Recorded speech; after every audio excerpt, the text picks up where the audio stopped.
Hello, you're watching For the Love of Wisdom. And as you may be able to tell by the fiery worms crawling around my face and the fiery arrow that's through my head, I'm currently in excruciating pain. And that brings me to the subject of this video. We're going to be looking at the question, what do you think about pain? And this is a video in which I'm just going to present some different ideas about how different philosophers deal with pain. And I'm going to ask you what you think. So tell me down below in the comments what you think about pain. We'll start by talking about a philosopher named David Benatar, who's written a book called Better Never to Have Been. He believes that pain is such a huge problem that it's better for people to not be born at all than it is for them to be born and experience pain. He believes that when you have children, you are harming those people by bringing them into existence because you are responsible for all the pain that they're going to suffer in life. So he's really down on pain. He thinks it's better for the whole human race to go extinct than for people to continue to suffer pain. So that's one extreme position on pain, and we'll move on to Buddhism now. Moving from the anti-natalism of David Benatar, we now come to Buddhism. Buddhism says that life is suffering and that the cause of suffering is craving, and that suffering can be eliminated by letting go of craving, and finally that craving can be let go by following the Eightfold Path. So Buddhism is a response to the idea that there's suffering in the world. The story of the Buddha goes something like this. Buddha was a wealthy prince whose father kept him sheltered. And one day, Siddhartha, that's his name, Siddhartha Gautama, he went out and he saw a sick man. And he wondered what that was because he'd never seen anyone sick before. And then on another day, he went out and he saw an old man. And that perplexed him. And then he went out again and saw a dead man. And so he learned about sickness, old age, and death. And this set him to thinking that life is suffering. Up until now, his life had mainly focused on pleasures. So he went to meditate, and long story short, he came up with what is called the Four Noble Truths, which is what I just went over here.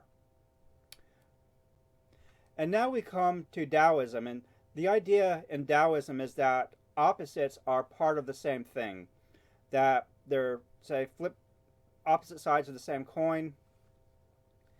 And I have a quotation from a book called Interpreting Taoism by Henry Borel, and he says, "Joy is not real, nor pain either.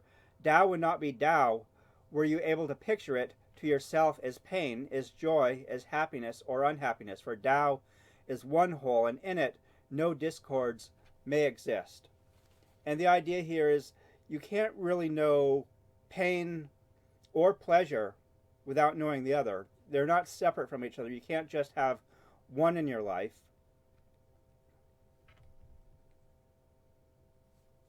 And now we come to Socrates, and this is actually coming from the writer Xenophon rather than Plato, who writes most of what we know about Socrates. But Xenophon wrote a story called The Choice of Hercules. And this appears in the Memorable Thoughts of Socrates in Book 2, Chapter 1, A Conference of Socrates with Aristippus Concerning Pleasure and Temperance.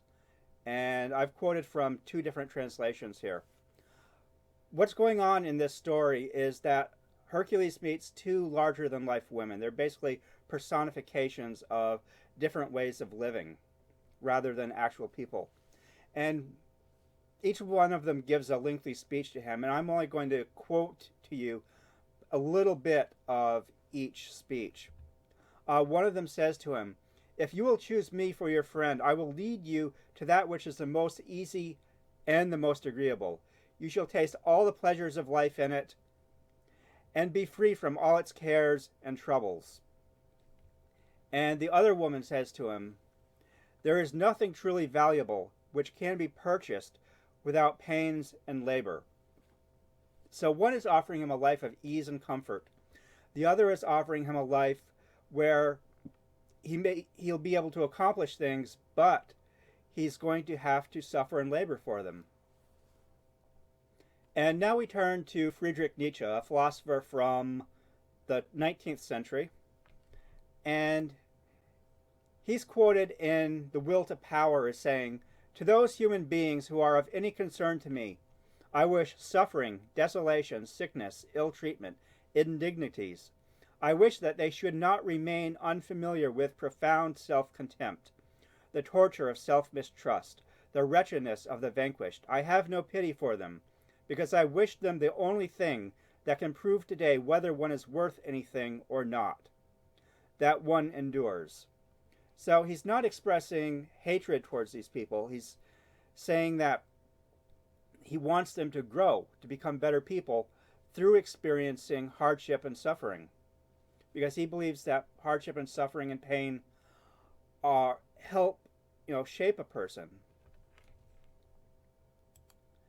And I have a quotation from Walter Kaufmann. He's the translator of Nietzsche, and he wrote in his translator's introduction to The Birth of Tragedy, "From tragedy, Nietzsche learns that one can affirm life as sublime, beautiful, and joyous, in spite of all suffering and cruelty."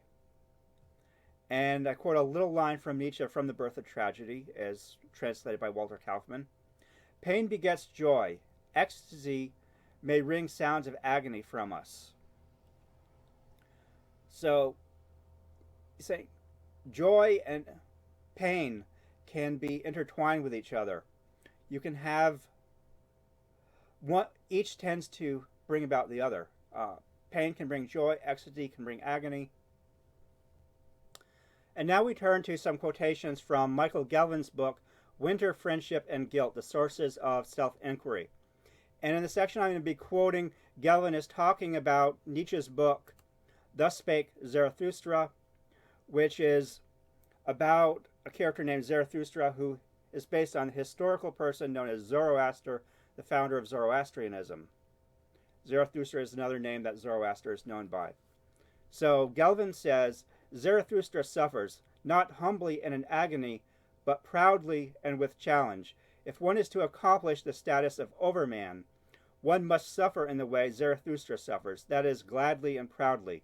One should not suffer as an ascetic, as if suffering were the punishment for sins, but gladly in the realization that suffering wakens in one hitherto unrealized dimensions of self-awareness and hence of self-pride and joy. Suffering thus done does not humiliate, it ennobles." And moving down to one more quotation from Galvan from the same book. And before I read this quotation, let me mention the significance of the title, Winter, Friendship, and Guilt. These are three sources of self-inquiry. He's talking about winter in this section. Winter in the sense that it's some kind of adversity and what we can learn about ourselves through facing adversity. So he's talking about winter here, and he says, "Zarathustra recognizes the importance of what it means to be in winter, but does not like winter itself.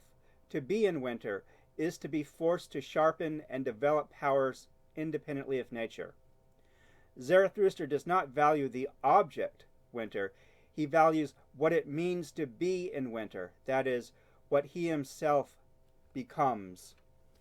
And so the idea here is when we're talking about pain, it's not that pain itself is a valuable object to Nietzsche, but that it's what a person becomes through facing pain, through facing suffering and hardship, that is valuable. And in that sense, it makes pain valuable because it helps a person grow to become a better person.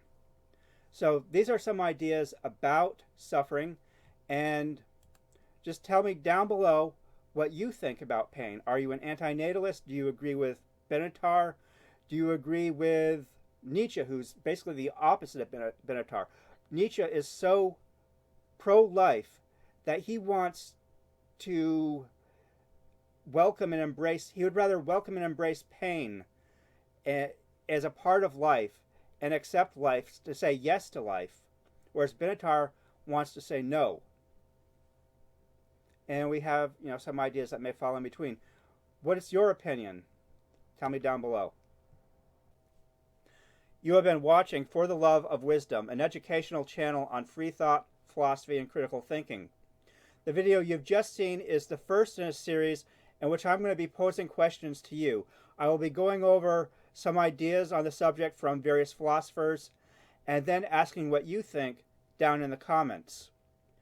Since this is the first in the series, I don't have any previous ones in this series to show you, but I do have some other videos where I've asked questions and tried to answer them myself, and you can go there, watch those videos, and tell me in the comments for them what you think the answer to the question is. So a couple I'll draw your attention to here are, would aliens look like us?